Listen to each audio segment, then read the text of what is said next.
Hola, ¿qué tal? Buenas noches. Estamos iniciando transmisiones. Hoy es viernes 23 de agosto. Termina la semana, la cuarta semana de agosto, y este ruido que ustedes oyen no son botas militares. Es Anastasia que está haciendo un juego con su tapa porque le gusta jugar con las tapas. Eh, Hace todo lo posible por estar presente aquí con nosotros. Buenas noches, muchas gracias a quienes están integrándose: a Ana María Vázquez, a Paco Monroy, a Cres Chávez, a Irving Núñez. ¿Qué tal? ¿Cómo están? ¿Cómo les ha ido en la semana? Ana María Vázquez, hola, muchas gracias. A Pepper Lau, qué bueno tenerte por aquí. A Silvia Lira León, buenas noches. A Abigail Adriana Vázquez, a Adriana del Ángel, saludos y un abrazo hasta Toluca. Armando Alcántara Lomelí me dice que es el cascabel del gato. No, ella no acepta ningún cascabel. Desde Querétaro a Claudín Bernal, muchas gracias. Desde Mexicali a Gabriela Arteaga, muchas gracias Gabriela por estar aquí. Y saludos al Movimiento Mexicali Resiste. A Yare del Valle, desde Oklahoma City que nos está viendo. Abigail desde Tlalnepantla, Carmina Medina, buenas noches. Cristi Cardona Esparza, que estuvo allí. Ayer estuviste en Monterrey, muchas gracias. Estuvimos en la Universidad Autónoma de Nuevo León, en el auditorio Jorge Carpizo MacGregor, presentando Cleptocracia. A Lilia, muchas gracias. A Rocío Albarrán, a Diana Millán, gracias. Es un gusto también estar con ustedes aquí. A Efren Hernández, que nos está saludando desde Irapuato. Y Juan Roberto Enciso, que está trabajando desde una clínica del IMSS. Laura Araiza, buenas noches. Carlos Miguel Rubio, desde Progreso, Yucatán, bello puerto de mi tierra. Pau Calderón, desde Utah. Claudio Méndez, desde Oaxaca. Candelaria Libertad Burgoa, desde Villahermosa. Marcela Torres Insunza, desde Guadalajara. Gilberto Temolsin, desde Tlaxcala. Y desde la Unión de Tula, Jalisco, a Víctor León Alejo. Muchas gracias, Víctor. A Miriam Medina, muchas gracias. El día de ayer no grabé precisamente por la conferencia en Monterrey. Y bueno, sí, a veces es muy cansado, muy difícil estar en varias pistas, pero el asunto es aquí no fallar con el resumen, al menos cada día, los días que podamos, con ustedes para comentar lo que está sucediendo, las redes de la transición. El proceso de cambio de gobierno se está acelerando y pues el día de hoy vamos a ver el tema pues más delicado de muchos de los temas delicados que va a heredar el próximo gobierno de Andrés Manuel López Obrador. Y quizá uno de los temas más delicados es qué hacer con las Fuerzas Armadas que están desplegadas en buena parte del territorio nacional en labores policíacas, en labores de combate al crimen organizado o en labores de seguridad pública, y no en las labores tradicionales o constitucionalmente establecidas para el ejército, pues como son la defensa del territorio, las labores de protección civil en los momentos de crisis. En fin, desde el 2007, ustedes recordarán, el entonces presidente Felipe Calderón ordenó la Operación Michoacán, y la Operación Michoacán consistió justamente en sustituir a las policías por soldados, luego posteriormente por marinos. En el caso de Veracruz también fue impresionante cómo la Marina tomó las calles en medio del desastre gubernamental que significaba la gestión de Javier Duarte. El día de hoy Andrés Manuel López Obrador tuvo que explicar y matizar una de las propuestas de su campaña, de la campaña electoral y por supuesto de la campaña de Morena, que es el retiro de las Fuerzas Armadas de las calles, el repliegue para que dejen de hacer funciones de policías. Aquí aprovecho un tantito de este espacio para mandar saludos a todos los que nos están viendo: a Gustavo Juárez, a Patricia Boll desde Holanda, qué bueno que nos estás viendo, a Julieta Cecilia Beltrán Espinosa, a Isabel Silva, a Kafkito M. Vázquez. Me dice que la esperanza se diluye y el neoliberalismo se afianza. No sean desesperados, apenas estamos a 2 meses de las elecciones y no ha iniciado el gobierno. Lo que estamos viendo es el proceso de transición. Una transición es un proceso, no es un acto mágico, en donde de un día para otro pues, van a cambiar las cosas, mucho menos con el nivel de daño y de pendientes y de corrupción que va a heredar la administración del próximo presidente, de López Obrador, y mucho menos con pues el desastre que ha sido el combate al crimen organizado. Saludos desde California, Víctor Valenzuela también, desde Cleveland, Tennessee, Lorenzo Gómez, qué bueno que nos escuchan desde ahí.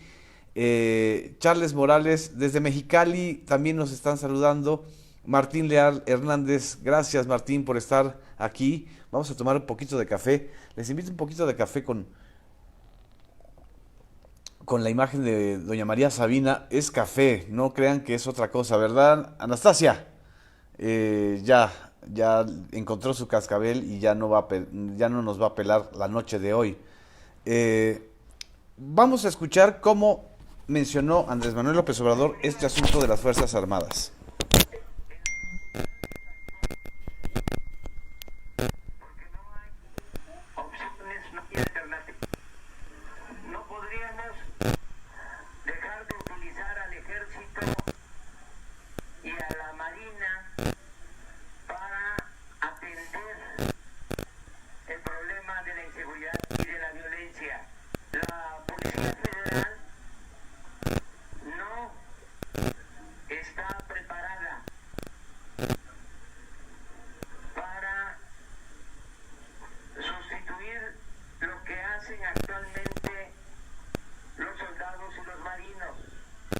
Esas fueron las palabras de Andrés Manuel López Obrador en la conferencia de prensa que dio en su casa de transición, justamente la casa donde está operando y en condiciones pues muy precarias, la verdad, para toda la cantidad de cosas que ya tiene encima, y dijo que después del encuentro con el secretario de la Defensa, que fue el miércoles, y con el encuentro con el almirante secretario de Marina, el diagnóstico que le dieron, que debe ser una información de seguridad nacional, evidentemente no la van a hacer pública, pero es muy claro que no estamos bien.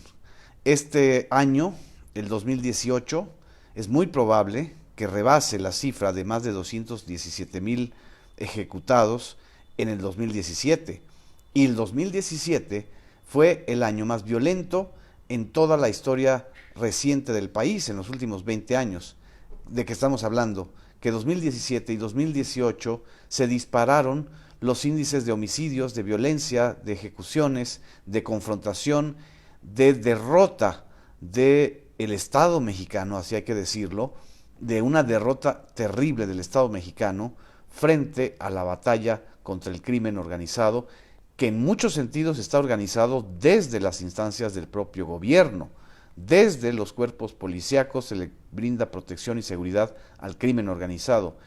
Y también hay que decirlo, hay algunos militares y algunos marinos que también han caído en la protección del crimen organizado.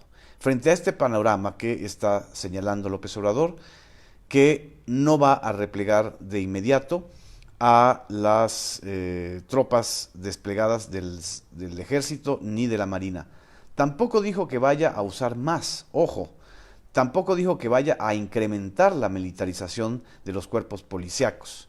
Lo que está señalando es que tampoco tenemos una policía federal que sea un cuerpo capaz o capacitado para sustituir a cerca de 13,000, en algunos casos se habla de 20,000 soldados en funciones policíacas. Es y sería realmente una ingenuidad replegar a los soldados en estos momentos. Lo que no sería una ingenuidad es continuar con una política en donde continúen las ejecuciones sumarias o las desapariciones forzadas cometidas por elementos del ejército o de la marina y que queden impunes. Lo que tiene que terminar, y eso creo que nos debe quedar claro a quienes estamos por una opción de cambio, es la violencia producida por las propias fuerzas armadas en contra de la población civil. No más un episodio como el de Tlatlaya o el de Ayotzinapa. Eso es lo que importa sobre todo en estos momentos, en circunstancias donde el país y las fuerzas de seguridad están siendo pues prácticamente minadas por una espiral de violencia que lejos de haberse disminuido, aumentó en este sexenio y lejos de haberse, miren los rayos que nos están cayendo, aquí escuchan los truenos de las Fuerzas Armadas en nuestra transmisión. Creo que eso es lo importante y eso en ese sentido hay muchísimos pronunciamientos, no solamente de López Obrador, sino de la ministra Olga Sánchez Cordero, del secretario o el futuro secretario de Seguridad Pública, Alfonso Durazo, de que tienen que ponerse el respeto a los derechos humanos y a la integridad de los civiles y de la población como la prioridad. Lo que se tiene que acabar es, insisto, las ejecuciones sumarias y las desapariciones forzadas. Un país que va a heredar el país que va a heredar Andrés Manuel López Obrador en términos de gobierno es un país con 300,000 desaparecidos según los cálculos de la ministra Olga Sánchez Cordero. Y aquí les agradezco también a Kafkio y a Jesús Alfonso y a Laura Araiza. Me dicen que si Anastasia y Tomasa no se asustan, pues claro que se asustan, ya se escondieron con los truenos. Les asustan más los truenos que las ganas de salir a aparecer con ustedes. Julio César Pérez nos dice, la estrategia militar ha fracasado rotundamente. La nación se ha convertido en una necrópolis. Es cierto, no podemos negar que la solución militar para el combate al crimen organizado ha sido un error estratégico y garrafal. Pero también es importante señalar que esta ley de seguridad interior que fue aprobada en diciembre del año pasado, justo antes de que iniciara la campaña de este 2018, la campaña electoral, pues no está en vigor. Y creo que en este sentido los partidos que van a tener la mayoría y las mayorías en el Congreso tienen una responsabilidad política fundamental de derogar esa ley o de cambiarla.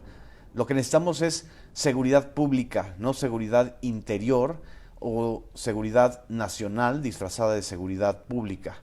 En fin, gracias a Julio César que nos está viendo desde Nueva Jersey, a Salomón Rangel, qué bueno que estás y que alcanzaste, un abrazo hasta Azcapotzalco, a Best Grandfather, así es, nuestro gran padrino dice, y la impunidad también tiene que acabar. Charles Morales, en vez de quejarse deberíamos organizarnos en una ciudadanía fuerte y comprometida. Por supuesto, pero en estos momentos lo que es importantísimo subrayar es que 2019 no puede ser más violento que 2018. 2018, insisto, va a ser uno de los años más violentos en la historia reciente del país. Detrás del ánimo y de la esperanza del cambio también tenemos esta parte oscura que nos está heredando el desastre y la agonía de la cleptocracia y del viejo régimen. En fin, buen día Alejandres, qué bueno que nos estás viendo desde Río Cuarto, Argentina. Desde San Luis Potosí también tenemos saludos. Lucita Palomita, muchas gracias. Diana Sosaya dice, Genaro, no es tan fácil, pero al menos hay más confianza en el próximo gobierno y más autoridad. Por supuesto que debe haber más autoridad del mando civil que va a estar en el que va a estar al frente López Obrador, frente al mando militar. No puede haber mayor confianza y mayor poder si el titular del Ejecutivo Federal está involucrado en casos de corrupción o está involucrado en actos represivos como fue el de Atenco, o simple y sencillamente no trabaja o se la pasa haciendo negocios. No, eso no quiere decir que lo haya hecho Peña, no lo crean, para nada. Peña va a gobernar hasta el último momento. Y bueno, tan está gobernando hasta el último momento que Peña no ha parado de dar entrevistas, ya dio entrevistas a las televisoras, a las tres grandes televisoras, las tres grandes cadenas, ya dio entrevistas con dos periódicos nacionales importantes, El Universal y La Jornada. Y a mí lo que me llamó la atención del día de hoy fue la entrevista que le dio a La Jornada, donde dice, así muy orondo, como si ya fuera un teórico político, que el PRI debe cambiar de nombre y de esencia, nada más y nada menos. ¿Y por qué no lo cambió él? ¿Por qué no cambió él la esencia del PRI? Al contrario, la pervirtió y la corrompió más. Nombró a un político que no era militante del PRI, que ofendió a los propios priistas, y luego pues los llevó prácticamente al matadero político. O sea, es una cosa muy muy simpática o muy cínica lo que está diciendo Peña Nieto. Dice, si el partido conserva sus apellidos, no funcionará. O sea, ya no se debe llamar revolucionario institucional. Ahora, ¿cómo le vamos a poner?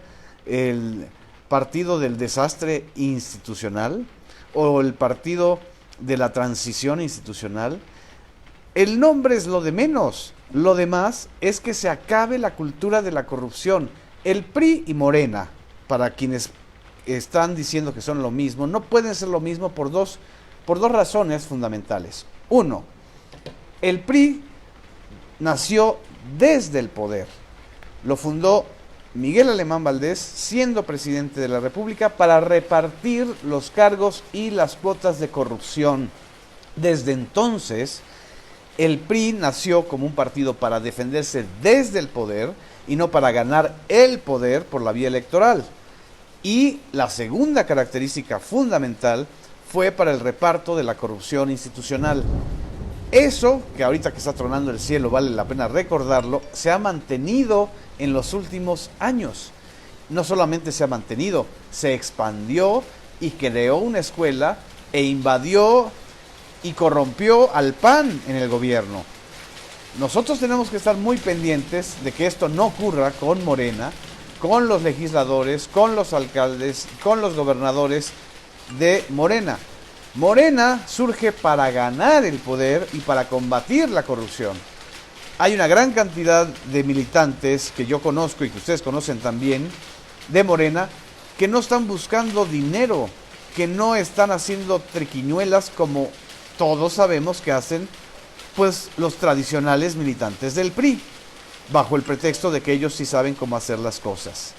Esto es un asunto muy, muy importante de destacar, porque el PRI no va a desaparecer, el PRI va a permanecer durante un buen tiempo, pero lo que tiene que hacer es transformar completamente esa esencia que yo les estoy comentando. No puede ser que siga siendo el partido para mantener el poder, para comprar el voto y para repartir la corrupción.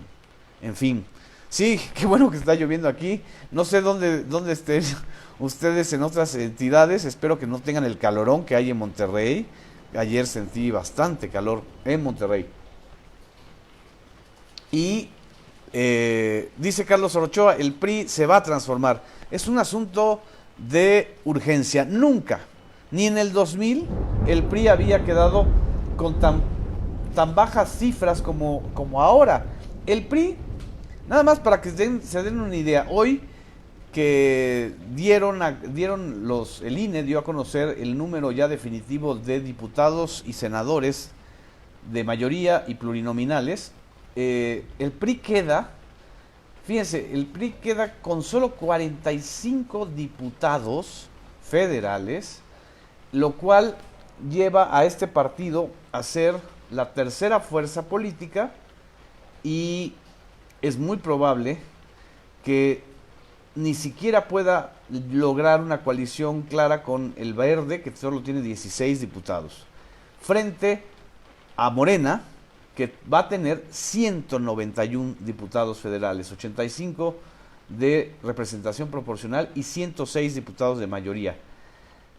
Y si se suman los diputados de Morena más los del PT y los del PES, Morena puede tener y va a tener la mayoría constitucional con 308 de 500 diputados. Tiene la mayoría para cambiar la Constitución, al menos en la Cámara de Diputados.